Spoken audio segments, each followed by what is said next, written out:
Boca es hablar un poco de qué es el monotributo, y entendiendo por esto que es un impuesto bastante simple y flexible para los pequeños contribuyentes. Eso no quiere decir que la normativa argentina sea simple y flexible, ¿sí?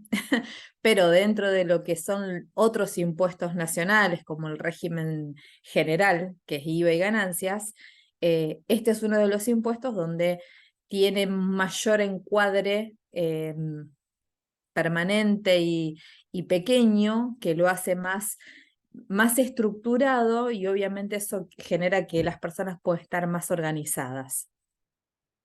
Entonces, bueno, vamos a empezar a hablar de qué se trata. Por eso hablo de los conocimientos básicos de qué es el monotributo. Entonces, a modo de detalle, como dicen los primeros textos, nos permite pagarlo en una cuota fija mensual, que eso se mantiene durante 6 meses a partir de o la inscripción o en la recategorización. Siempre es a mes posterior, salvo el momento de la inscripción, que se paga el mismo mes que se genera. Si no, luego siempre es, una vez que nos recategorizamos, que pueden ser en los meses de enero o de julio, se empieza a pagar al mes siguiente, ¿sí? Entonces, ese aumento o esa disminución recién va a ocurrir al mes siguiente a la recategorización. También nos sirve para simplificar esto que les comentaba antes, que lo que trata de hacer es, a través de un solo tributo, por eso lleva la palabra de monotributo, es pagar tanto la parte impositiva como los beneficios a la obra social y a la jubilación. En el caso de ustedes que son profesionales, la parte previsional, que es el aporte previsional tanto de obra social y jubilación, es opcional. Pueden abonarlo o pueden dejarlo dentro de la caja donde están inscriptos provincial. Sí, también pueden pagar las dos partes, porque una es una caja provincial, la otra es una caja nacional, y al fin de la actividad lucrativa, o sea que cuando ustedes se quieren jubilar, pueden obtener los dos beneficios. Eso también se puede generar. Siempre recomiendo que se asesoren con un profesional previsional, ya sea un procurador, perdón, en el caso de un contador, o un abogado previsionalista en el caso de que sean abogados. Luego también hay diferentes categorías. Una de las cosas que hay que saber que dependen.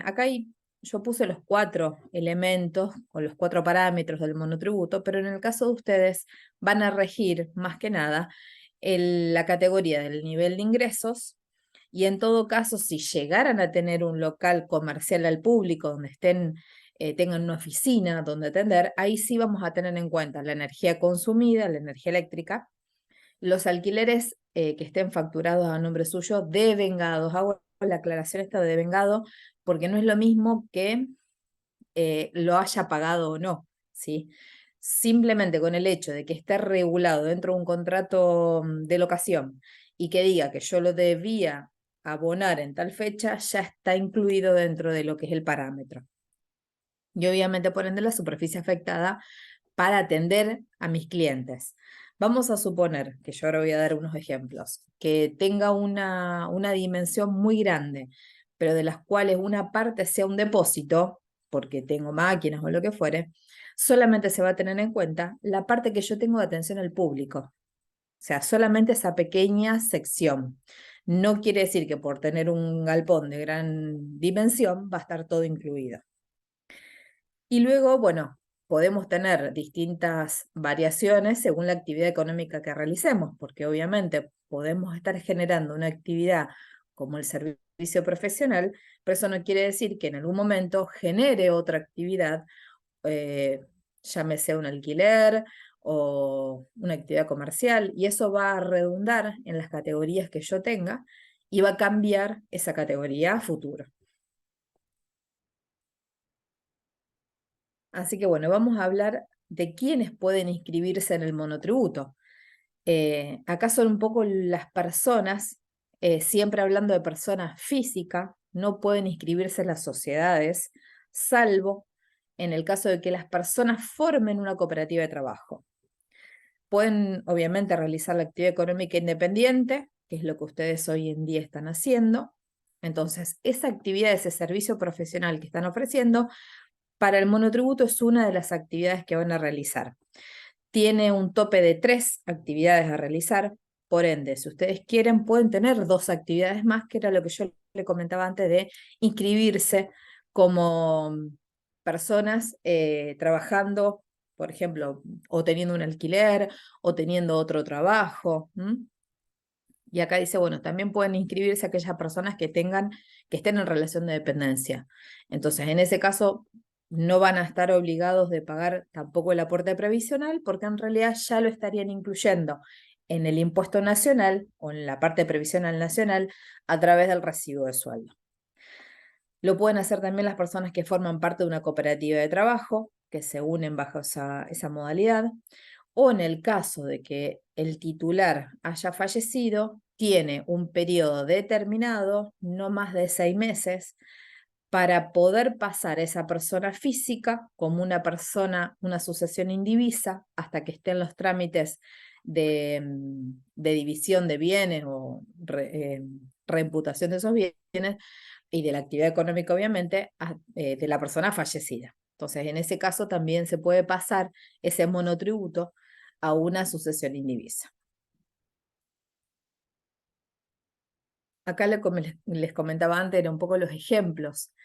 Por ejemplo, una persona realiza una actividad económica independiente, que en este caso serían los honorarios profesionales, puede también a su vez trabajar en relación de dependencia como docente, teniendo un recibo de sueldo o facturando a través del monotributo esas horas cátedras que está ofreciendo, y puede tener una tercera actividad, que en este caso, por ejemplo, sería la propiedad de un alquiler, el alquiler de una propiedad.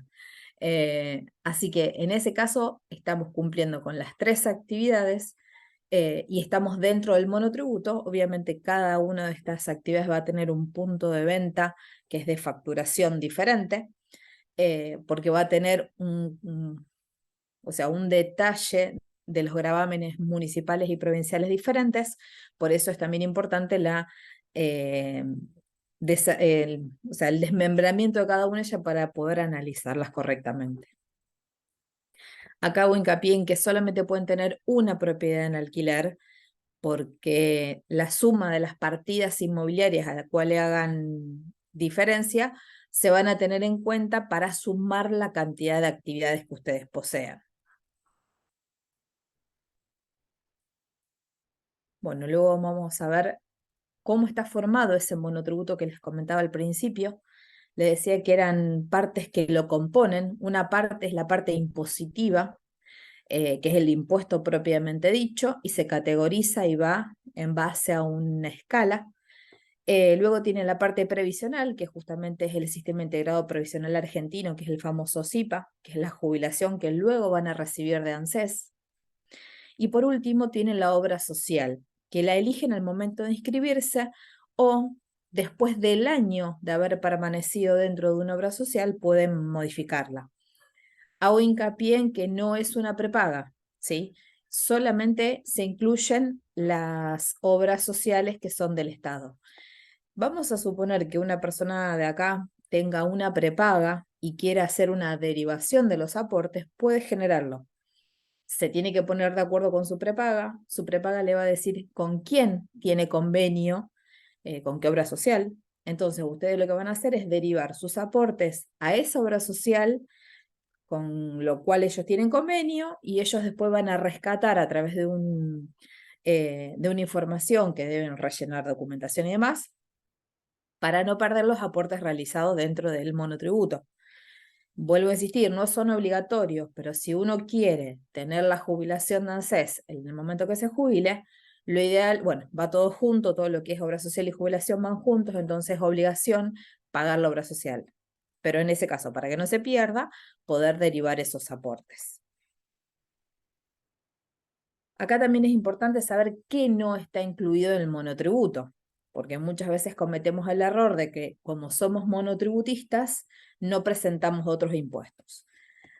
Algunos de los ejemplos muy básicos es saber que no están incluidos ni en IVA ni en ganancia por las actividades que desarrollen dentro del monotributo. Por ejemplo, IVA yo solamente voy a poder tener si genero una actividad. Y si estoy dentro del monotributo, no estoy dentro del IVA, ¿sí? Son dos cosas que no son compatibles. Es uno o es otro, bajo la misma quit. Pero puede ser que yo sea parte integrante de una sociedad que está regularmente constituida. Y en ese caso vamos a suponer que soy socio de una SRL, no gerente, sino socio. En ese caso, puedo tener ganancias de la sociedad de tercera categoría por los ingresos que me genere esa sociedad, pero no quiere decir que se incluyan en el monotributo. Son anexos y están exentos del impuesto de ganancia, los ingresos que se generan por monotributo, se deben declarar en la declaración jurada de ganancia como una parte complementaria para saber el monto consumido de la persona que está declarando, pero, o sea, debe inscribirse tanto en un impuesto como en el otro, no así en el IVA. Y después también tienen que presentar bienes personales en el caso de que posean bienes superiores a los 11 millones de pesos, con algunas cuestiones que ya lo vimos en la charla anterior. Eh, y otro de los impuestos, por ejemplo, los impuestos y débitos y créditos bancarios, que seguramente si manejan una cuenta bancaria van a observar que es un porcentaje que se le deduce cada vez que quieren hacer un crédito o un débito bancario, o sea, cada vez que ingresa o sale dinero de la cuenta. En este caso, estos impuestos se pueden tomar como pago a cuenta de ganancias, pero no se pueden tomar como pago a cuenta de monotributo. Lo importante de todo esto es buscar, ya que no se pueden deducir ni se pueden quitar, es buscar la alícuota más pequeña que se pueda. Entonces, en este caso, sí recomiendo que aquellas personas que no hayan tramitado el certificado de MIPYME, que es un certificado que otorga el Ministerio de Producción, lo hagan, porque lo que se hace es reducir la alícuota de impuestos a los débitos y créditos al 50%, ya que no lo podemos eliminar, por lo menos reducirlo. Eso se pide normalmente en los meses de enero a abril de cada año y tiene una vigencia de un año, venciendo normalmente el 30 de abril del año posterior. Así que bueno, en el caso de que aquellas personas no lo hayan hecho, es importante que lo gestionen para reducirlo. Luego también tenemos que saber, que es muy importante, cuáles son los topes de categorización de monotributo. Porque ustedes saben que dentro del monotributo hay categorías que van de la A en adelante. Quiero también hacerles saber que hay 3 categorías últimas donde no se puede facturar servicio. En este caso, vamos a suponer que la misma persona que está ofreciendo un servicio de honorario profesional tiene un comercio y los ingresos son más por la actividad del comercio que por la de servicios profesionales, puede extenderse en la tabla hasta esa categoría. Pero si el comercio que tiene o el alquiler que está facturando es muy insignificante en relación a los honorarios profesionales, no va a llegar a tener una categoría tan alta o estar dentro de la de comercio, porque en realidad se pone en ponderación la que tenga mayor facturación. Acá les voy a mostrar, a ver si me deja ingresar. Le quería mostrar las categorías que tenemos dentro de monotributo. Bueno, me fui varias aparte.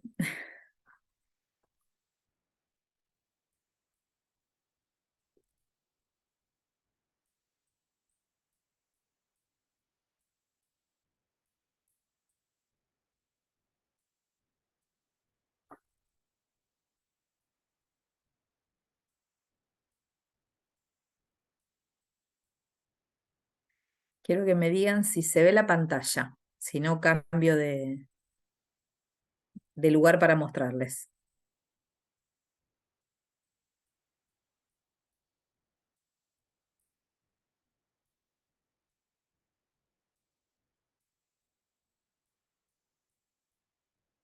¿Pueden ver la pantalla? No sé si alguien me quiere Sí, Sole. hablar. Se ve, Se ve. o sea que dice Sí. tabla de categorización, ¿está bien? Perfecto, perfecto, esa es. Bueno, acá les Genial. muestro. Esta planilla les va a mostrar qué es la vigente. Nosotros vamos a tener en cuenta que a partir del 1 de julio del 2023, esta planilla se va a cambiar. Pero ustedes tienen que tener en cuenta que hoy, para la posible para la recategorización que se va a ofrecer del 1 al 20 de julio, es esta planilla la que van a tener que usar, ¿sí? O sea, tienen que tener en cuenta que van a tener, si están en la categoría A, un tope de ingresos anuales de 999.657,23. En el caso de que abonen jubilación y obra social, van a estar en un total de 5.750,75. En el caso de las otras categorías, perdón, ¿estaban hablando? Sole. Sí. Sí, está bien, tienen que ver la planilla. ¿Ustedes lo ven ahora? Claro, no se ve. Lo que se ve es Ah, lo perdón. de la presentación que dice tabla de categorización. Perfecto, entonces vamos a cambiar el modo de mostrarlo. Me voy a dejar de compartir y ahí ya les muestro la planilla.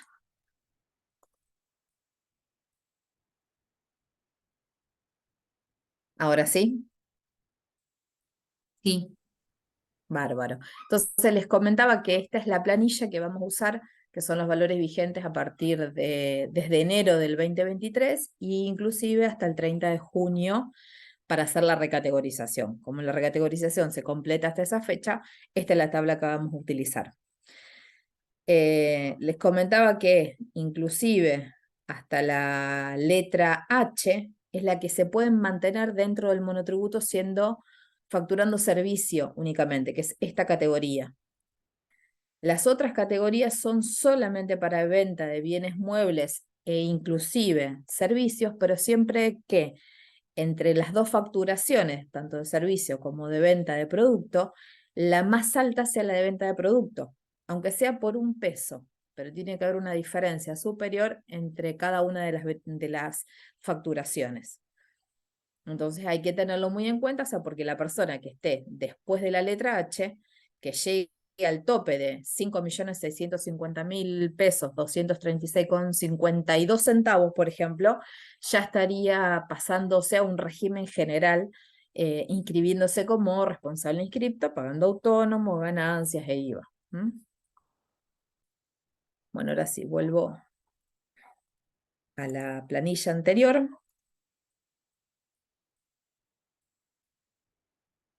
Y bueno, les comentaba que a partir del 1 de julio se va a cambiar esta planilla, donde aumentan los ingresos y los topes de facturación un 45%, que en realidad nosotros no estamos muy de acuerdo con ese aumento porque es menor a la inflación. Entonces, si uno se pone a sacar cuenta de lo que facturaba en diciembre a lo que va a facturar en julio, hoy la inflación es casi del 70% y no del 45%, como está estipulando el Estado actualmente.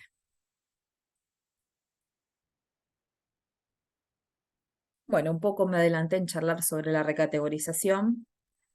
Y les decía que es un trámite semestral, es obligatorio siempre y cuando se lleve adelante esa recategorización. O sea, si se quedan en la misma categoría, no es necesario efectuarla. En el caso al cambio de alguna de las categorías o de los parámetros, se debe realizar durante los meses del 1 al 20 de enero, del 1 al 20 de julio, con relación a los 12 meses anteriores. Tengan en cuenta que son 12 meses anteriores y no año calendario. Porque, por ejemplo, en el mes de enero es sencillo, porque la recategorización corresponde de enero a diciembre del año anterior. Pero en el caso del mes de julio, lo que vamos a tener en cuenta es de julio a junio del año anterior.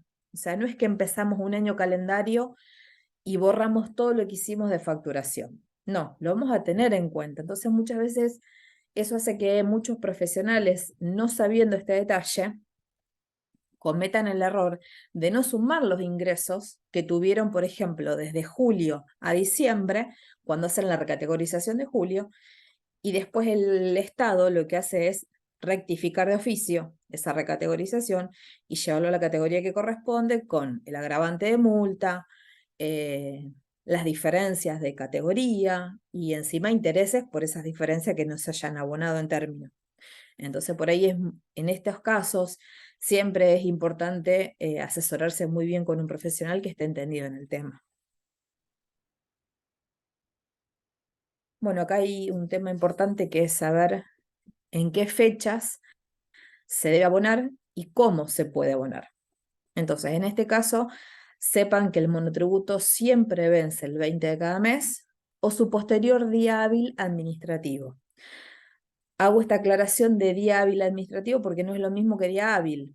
Día hábil a lo mejor es el primer lunes de mes, pero si ese día administrativamente por algún motivo la FIP no estaría abierta o se declara algún día feriado para esa entidad, no es administrativo para el ente, entonces directamente no se tiene en cuenta. Sí, sepan que para los vencimientos tienen varios modos de pago y eso es importante entenderlo. Acá voy a hacer lo mismo, voy a dejar de compartir para pasarles otra pantalla.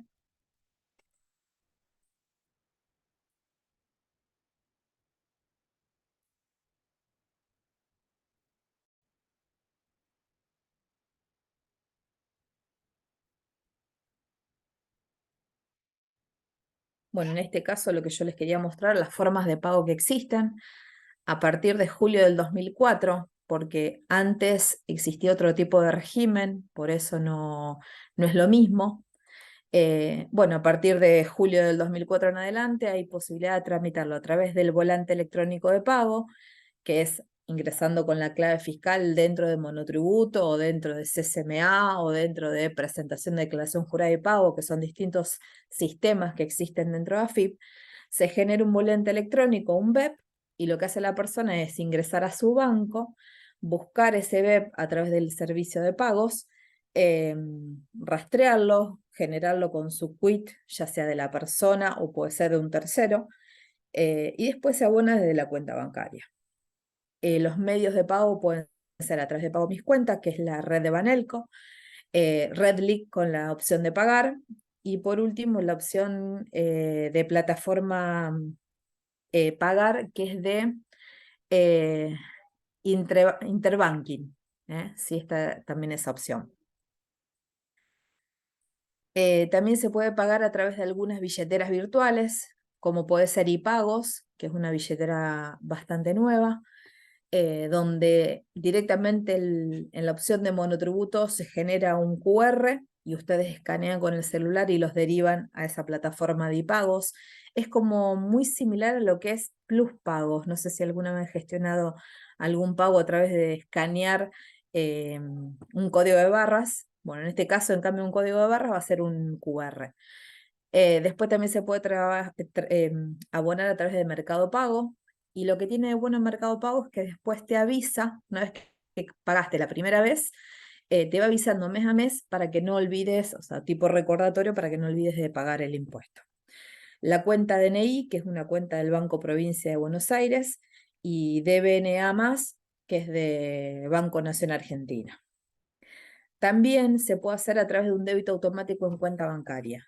Esto lo recomiendo porque hay una posibilidad de descontar si el pago se hace durante 12 meses consecutivos, durante el mes 13 no se cobra la parte impositiva. Recuerden que yo les dije que el monotributo tiene dos partes, una es la impositiva y otra es la previsional, que incluye obra social y jubilación. Bueno, en este caso, con el pago consecutivo por débito automático de 12 meses consecutivos, durante el mes 13 y por única vez, no van a pagar la parte impositiva, sí la jubilación y la obra social. A ver, si están en una categoría A, es mínima la diferencia, porque a lo mejor se están ahorrando de pagar 500 pesos. Pero si están en una de las categorías más altas, por ejemplo una H, se van a estar ahorrando casi 20.000 pesos o 14.000 pesos, mejor dicho. Entonces, es mucha la diferencia. En ese caso hay un procedimiento que lo que hay que hacer es, a través del servicio con clave fiscal, declarar la CBU del banco del cual es titular. ¿Sí? No se pueden adherir por débito automático con cuentas que sean de terceros. Y una vez que adhiero mi CBU, ¿sí? No es un CBU de billeteras virtuales, ¿eh? Es un CBU de bancos físicos, bancos formales. Y luego se va dentro del monotributo y se adhiere al débito automático, y si se realiza del 1 al 10 de cada mes, ya ese mes, el día 20, se va a estar debitando por débito automático. Si se realiza después del día 10, ya el mismo sistema te va a estar diciendo que ese pago aún lo debes realizar a través de un medio no automático, sino que tenés que ir a abonarlo con la credencial. Al mes siguiente se te va a empezar a hacer el débito. Y te va a quedar registrado en tu pantalla de monotributo cada vez que ingreses, te va a decir que estás adherido o no estás adherido al débito automático. Hay un consejo también que suelo dar, que es que cuando por algún motivo dieron de baja una cuenta bancaria, normalmente después el sistema suele tardar casi 3 o 4 meses en registrar la nueva cuenta. Así que ténganlo en cuenta si llegara a haber algún movimiento o alguna recategorización, en revisar constantemente o pedirle al contador que lo revise si está adherido bien a lo que es el débito automático o si figura en pantalla. Porque nos ha pasado de gente o clientes que hacían muchísimos años que lo tenían por débito automático, y después de una recategorización, automáticamente el sistema lo deja de reconocer, y obviamente como ellos estaban tranquilos de que eso se mantenía por débito automático, no lo controlaron y después vinieron con que tenían deuda de 6-7 meses. Recuerden que para darse de baja en el monotributo por falta de pago, tienen que tener 10 meses consecutivos. Si tuvieran algún pago intermedio, esos 10 meses vuelven a contar. Entonces, está bueno porque no se les da de baja enseguida, pero le está generando más deuda. Entonces, ténganlo en cuenta. También se puede pagar a través de cajeros automáticos, puede ser a través de Banelco, de Link. Les van a dar la opción de pago de servicios, le va a figurar AFIP, y una vez que ingresen a AFIP, ahí les van a pedir seguramente el CUR. El CUR es el código único de revista, es aquel que figura en la pantalla, en la credencial, en la parte principal, que dice número de quit de ustedes, y ese CUR que pertenece a cada credencial, dependiendo de si pagan aportes, si no los pagan, o en qué categoría están. Normalmente un CUR puede ser repetido con otras personas, no así el número de quit, obviamente. También pueden gestionar pagos a través de tarjetas de crédito. Entonces, en ese caso, lo que pueden hacer es adherirlo al débito automático, pero no es el caso para poder descontar ese beneficio que les nombré hace un ratito. La única forma de tener el beneficio del descuento de la parte impositiva es adhiriéndolo a la CBU, que es la clave bancaria única, en el caso de los bancos. Bueno, y acá está un poco los teléfonos que tiene cualquiera de las tarjetas de crédito para poder comunicarse telefónicamente, o lo hacen a través de la página web. Y por último, AFIP también tiene una billetera electrónica que se puede cargar a través de un BEP. Entonces uno, por ejemplo, puede dejar durante el año X cantidad de pesos, paga ese BEP como si fuera un impuesto, y después lo que haces es pagar el impuesto a través de ese dinero que ya incluiste en esa billetera. Esa billetera no se puede usar para más nada, salvo para impuestos de AFIP. Distinto, por ejemplo, con una billetera acá de billetera Santa Fe, que vos podés ir a comprar un almacén y tenés el dinero depositado. Bueno, en este caso no, solamente sirve para el pago de impositivo. Bueno, vuelvo a la pantalla anterior. No sé si alguien tiene alguna duda hasta acá, o si me quieren leer las consultas hasta este momento.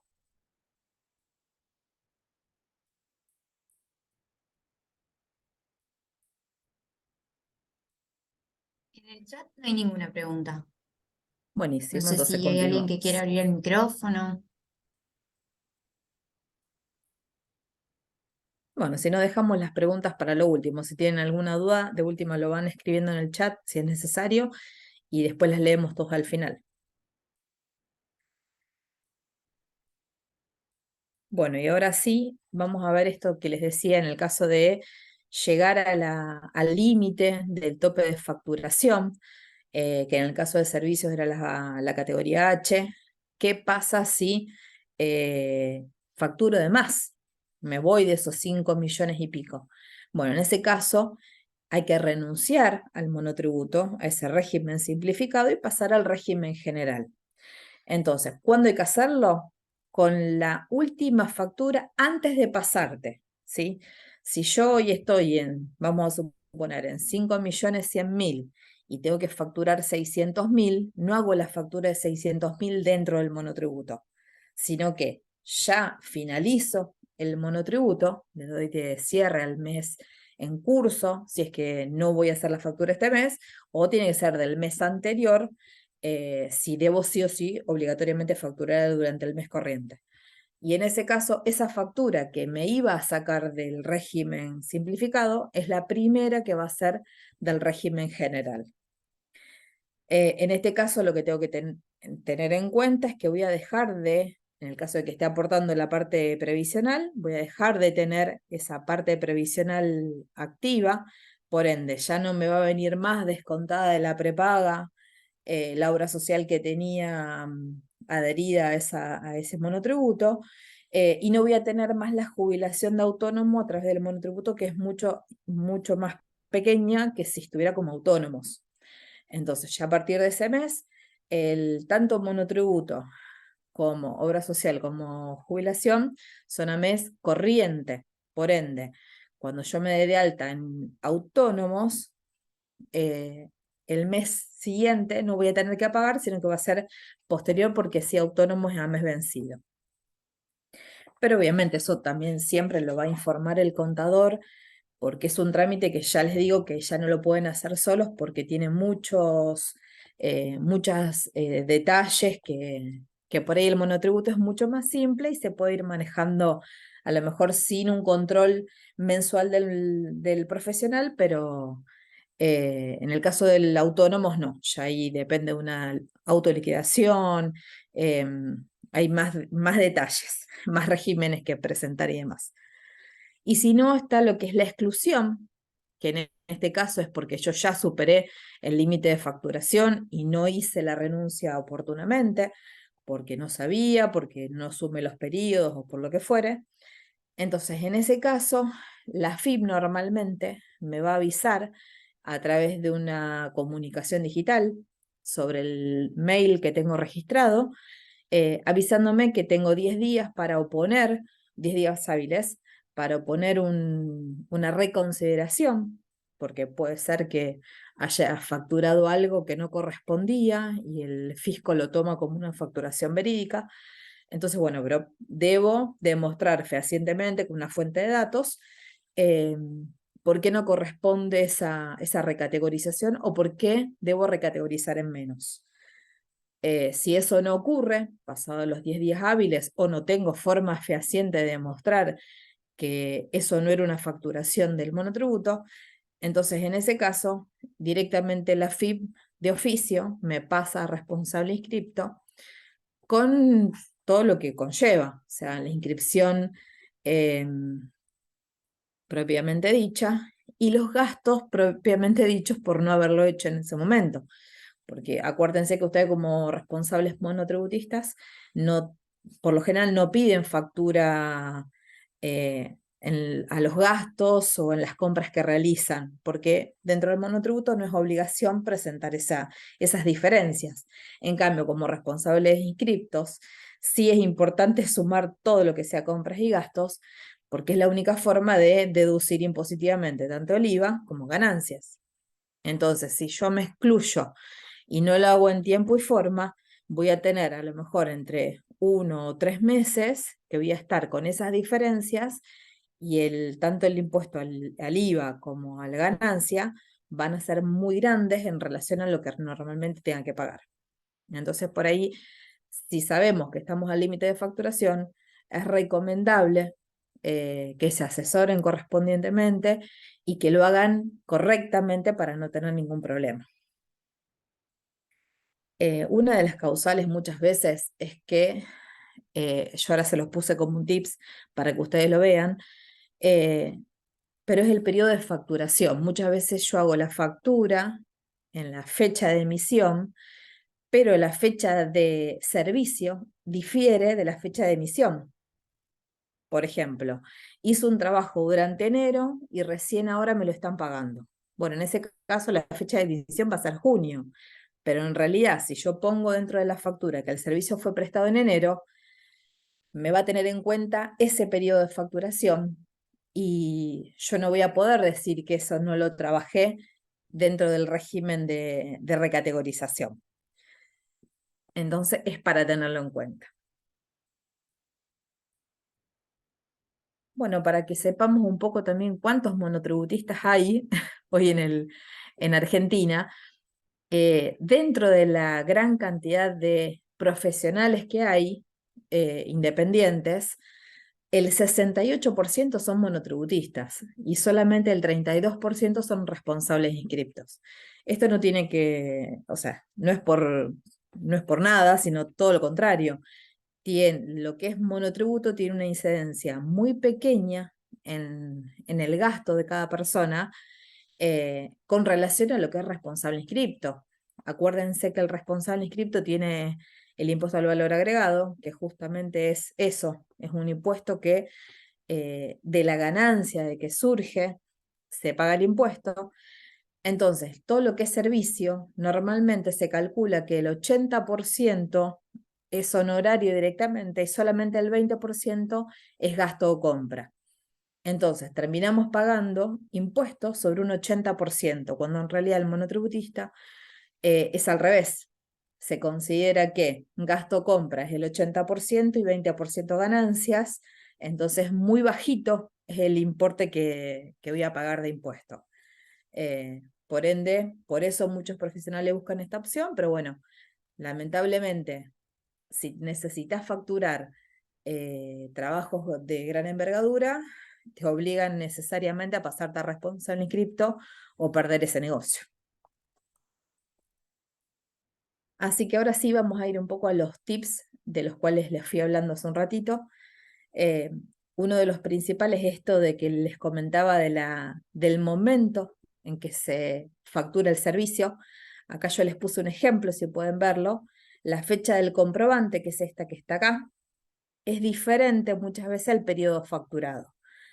Si yo el periodo facturado lo pongo dentro de la época de recategorización, más allá de que la fecha de la factura, vamos a suponer que en este caso lo haya hecho en julio, eh, el periodo facturado está durante septiembre, entonces esa factura me va a sumar para la recategorización de junio, perdón, sin importar que la factura se haya emitido en julio. ¿Sí? Entonces es muy importante ver esa situación, que cuando yo tengo que contabilizar para la recategorización, tengo que tener en cuenta qué facturé en el periodo facturado dentro, en este caso, dentro de julio del 2022 a junio 2023. También está la posibilidad de que como somos profesionales, muchas veces tenemos la facilidad de poder ofrecer nuestros servicios al exterior, ya sea por asesoramiento, eh, o que estemos trabajando en un proyecto, de grandes dimensiones. Entonces, en ese caso, está habilitado dentro de la factura C, más allá de que hagamos una exportación de servicios en este caso, que eso también tiene un detalle aparte, pero si es algo por única vez, podemos generar la factura en moneda extranjera, porque a lo mejor coincidimos con nuestro cliente que nos abona de esa forma.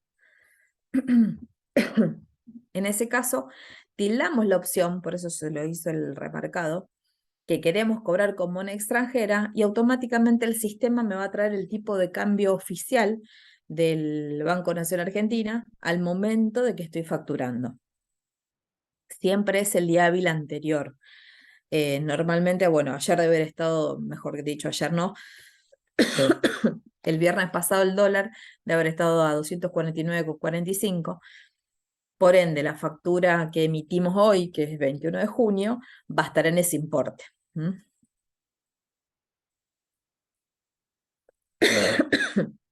Otro de los tips, eh, es tener en cuenta esto del uso de los medios bancarios de las billeteras virtuales.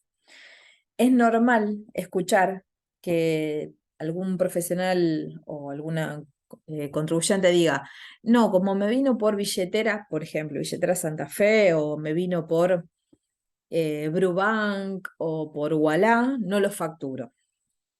Bueno, eso lamentablemente es un error muy común, eh, y AFIP tiene acceso a esos datos, entonces hay que tenerlos en cuenta. Acá yo les puse un detalle bien abrumador para que vean la diferencia. Si recibimos el dinero a través de una crypto wallet, que son esas billeteras virtuales de criptomonedas, puede haber empresas que estén radicadas en Argentina o que tengan una subsidiaria o una sucursal en nuestro país. Entonces, en ese caso, esa billetera va a estar informando cada vez que esa persona, el dueño de esa billetera, tenga movimientos por encima de los 30.000 pesos mensuales. Eso no quiere decir que sea por única vez. Puede ser un dinero que haya ingresado, o puede ser la sumatoria de esos importes en el tiempo. Permiso, me voy a mutear.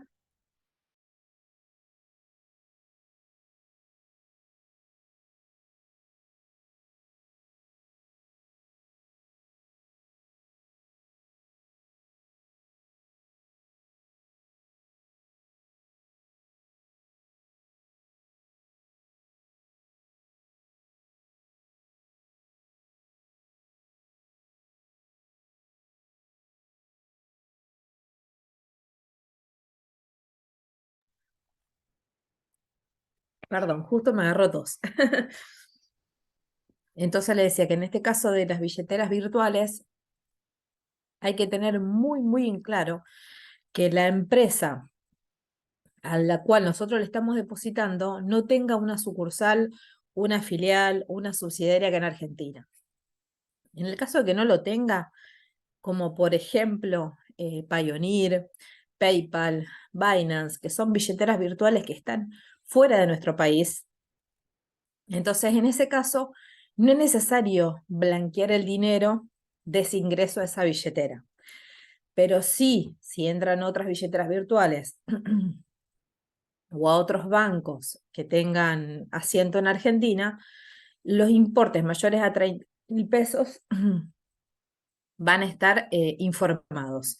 Y en el caso de que superen los 90.000 pesos mensuales, ya van a poner una serie de alarmas para AFIP, y AFIP lo que hace es controlar que ese dinero esté ingresando, y después, en el momento de la recategorización, ellos tienen 30 días para corroborar cuántos ingresos durante el año tuvieron, y si condicen con los ingresos declarados a través de la facturación, eh, para saber si los recategorizan de oficio o no.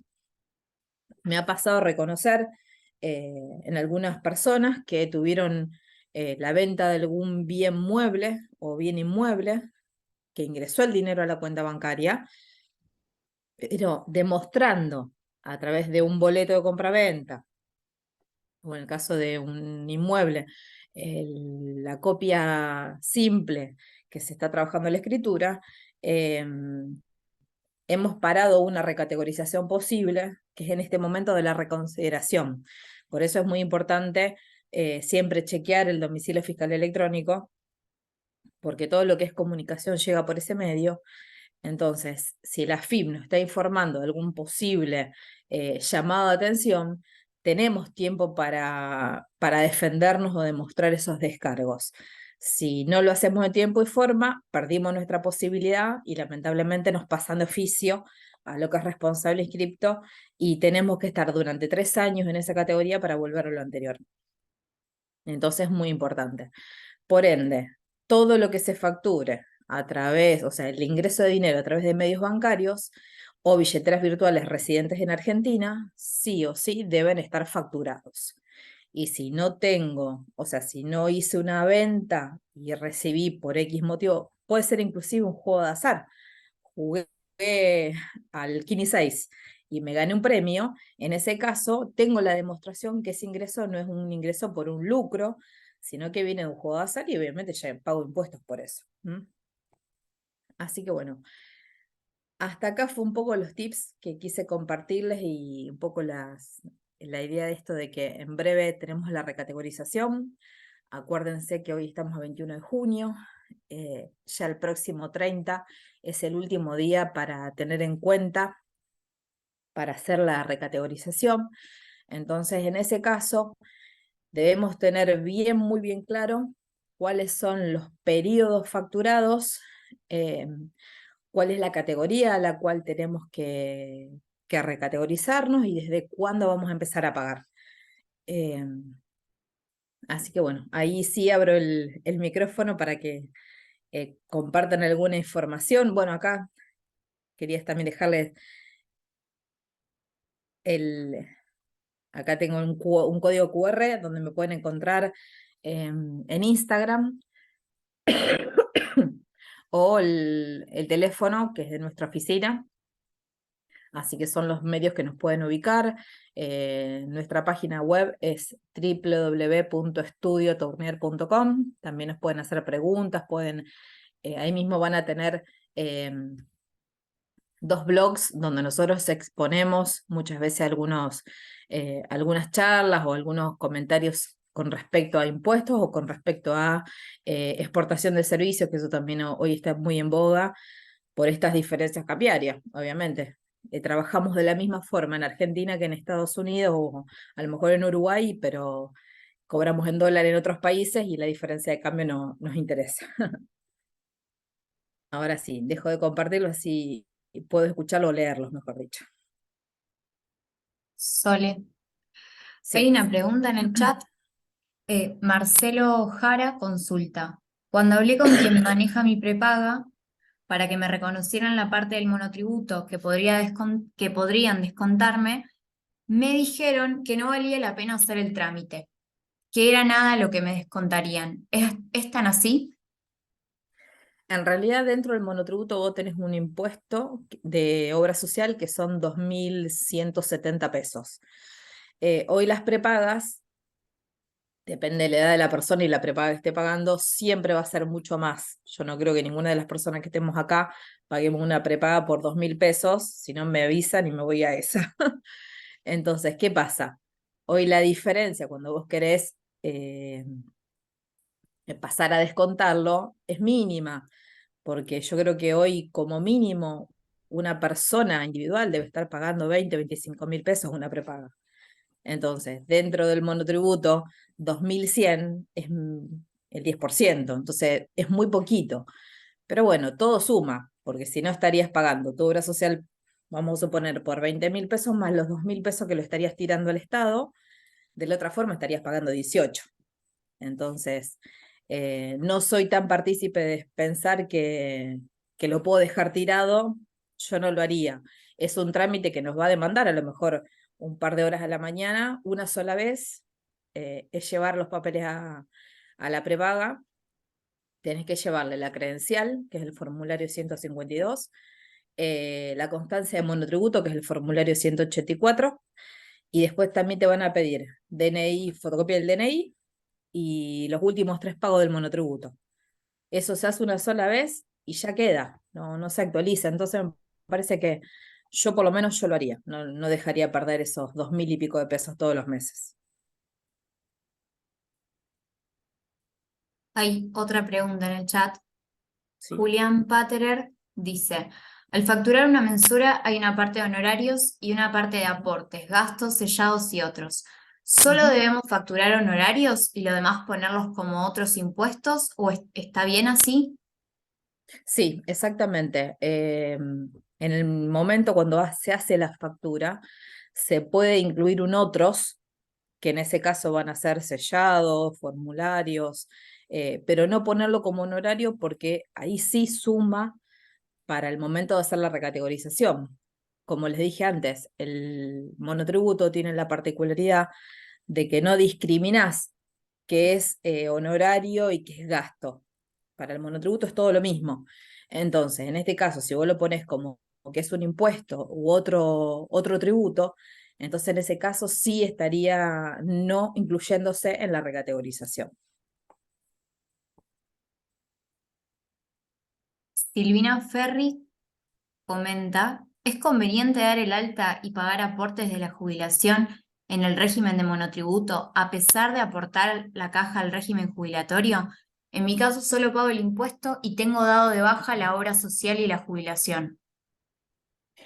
En realidad no es obligatorio. Los profesionales dentro de la ley de monotributo aclaran que no están obligados a pagar el aporte previsional, pero vuelvo a insistir, cuando la persona tiene una edad para poder completar 30 años de aporte dentro del régimen general de ANSES, que es pagando la parte del aporte previsional, yo recomiendo sí hacerlo.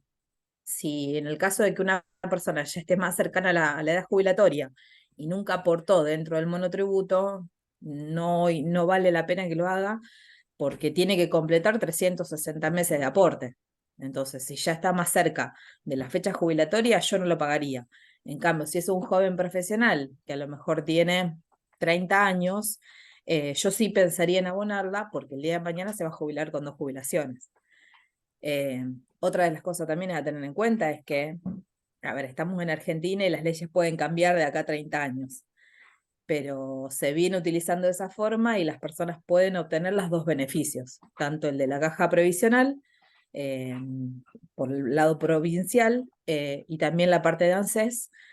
Así que bueno, en ese caso tendríamos que analizar la edad jubilatoria, pero sí recomiendo pagar las dos, si es que se puede, obviamente.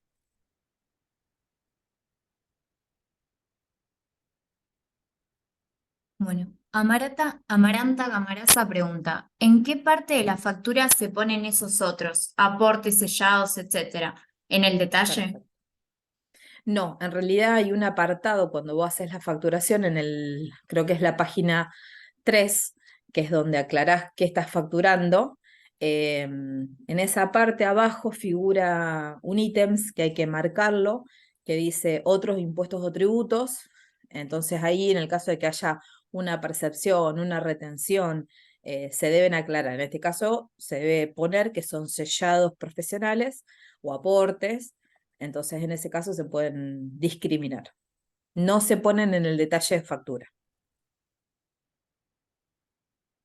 Perfecto. Guillermo Dannenberg pregunta, si se recibió un pago por transferencia a un servicio prestado en una fecha determinada y no se hizo la factura dentro de ese mes, ¿se puede facturar a posterior citando la fecha de transferencia?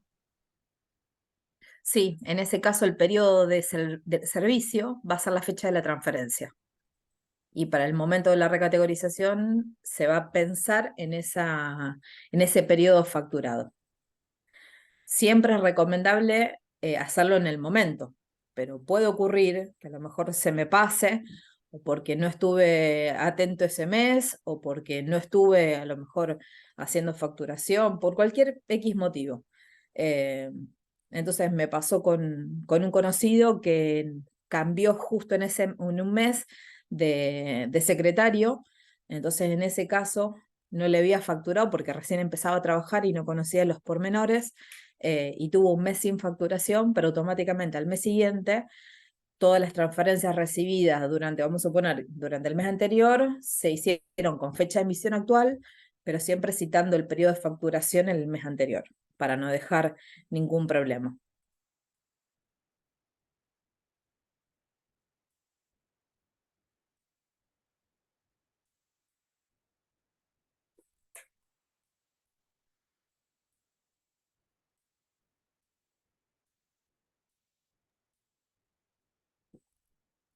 ¿Hay alguna consulta más?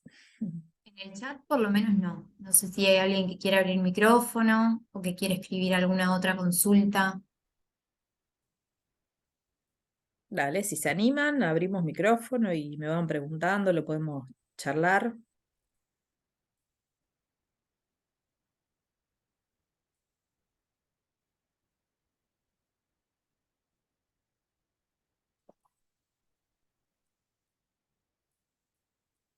Anímense que estamos todos en la misma.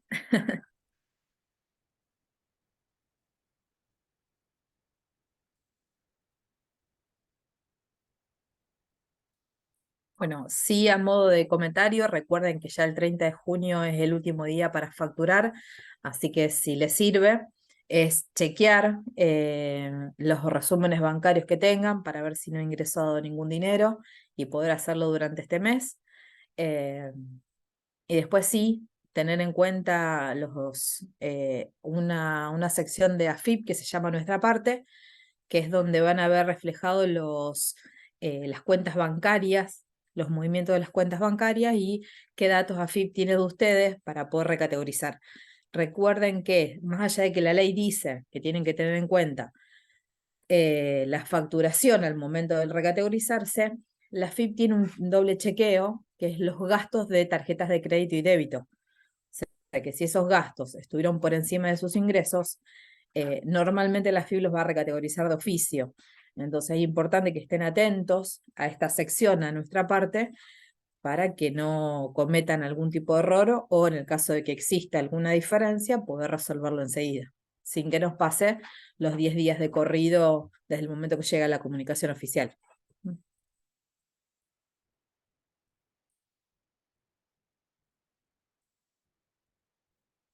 Igualmente, bueno, también comentarles que mañana les va a estar llegando un PDF con toda la información que estuvimos charlando, con las tablas de escalas de AFIP, los modos de pago, eh, y bueno, poniéndolos en contacto con nuestro estudio contable. Recuerde que nuestro WhatsApp está abierto en los horarios de oficina, de lunes a viernes de 8 a 16:30.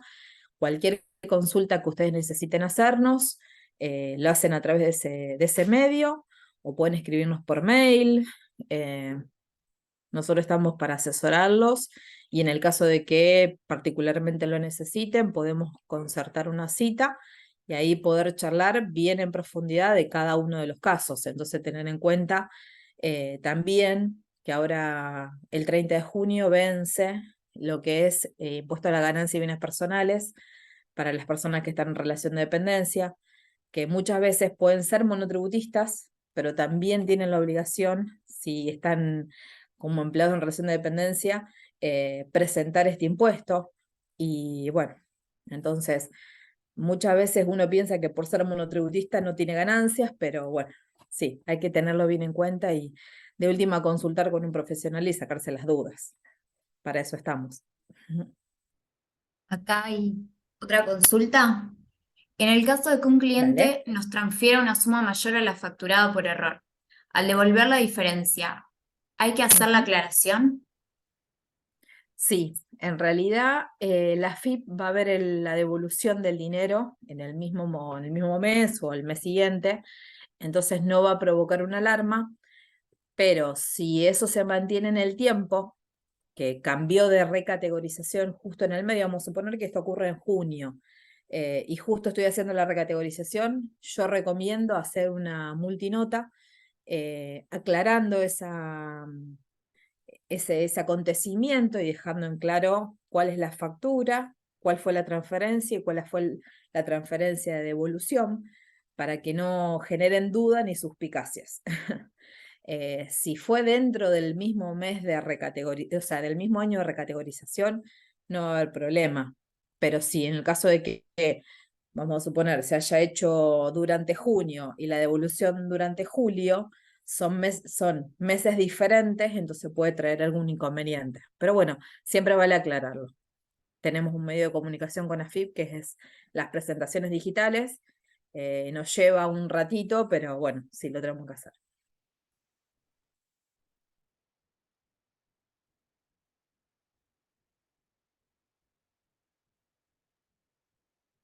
Juliana Genovés pregunta, Ujú. ¿se puede hacer una factura sin enviarla al comitente? En realidad el comitente siempre la va a recibir siempre y cuando baje los comprobantes de internet. Nosotros podemos no enviársela físicamente, porque a lo mejor no le compartimos el recibo o factura, pero si la persona está inscripta en algún impuesto, tiene la posibilidad de descargar todos los comprobantes de facturación o de recibos a través del sistema Mis Comprobantes. Entonces, lo estaría recibiendo. Hoy la verdad está todo tan digitalizado y tanto cruce de información que esto es un modo de blanquear muchas operaciones. Obviamente, si yo el comitente lo puse con el número de DNI y no supera los 30.000 pesos, no se va a enterar nunca, porque esas operaciones prácticamente no están informadas. Pero si yo puse el número de quit y supera ese monto, sí, va, salvo que la persona no lo busque, no le va a llegar, pero si lo busca, lo va a encontrar.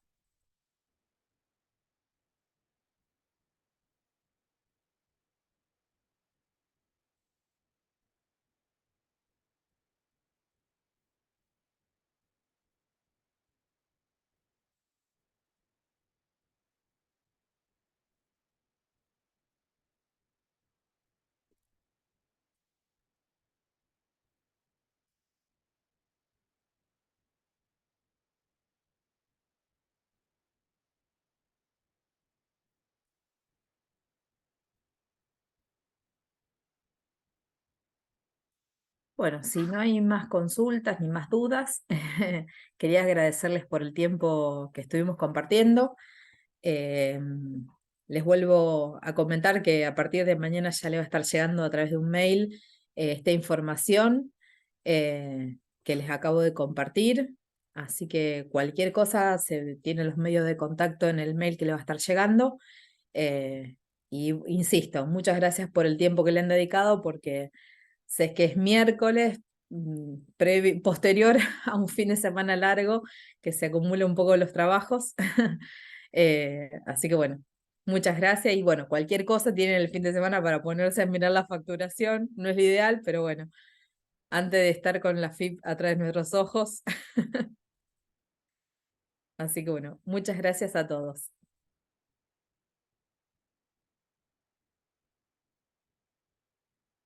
Adiós.